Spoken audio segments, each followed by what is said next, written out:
गाँव का का हाल चाल बताई। मार कोहरा पटपटात हो, दांत कटकटात हो, अजीब छटपटात हो। काहे ला हो? तो तब बम्बई में चांदी काटो तारा रजऊ। अरे वो तो हमार जीवे जानता।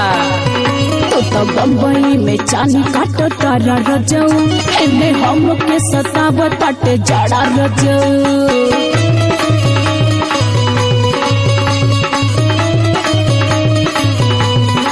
अरे तई कौन बात, जाड़ा का महीना बात, जाड़ा लगबे करी। अरे तो कुछ इंतजामो करबा। कौन इंतजाम? इंतजाम तो कुल धैले नु बा। कौन इंतजाम हो? ओहो सुना, कठुआई नहीं देहिया नरम रहबू, कठुआई नहीं देहिया नरम रहबू, रानी रह तू रजाई में गरम रहबू।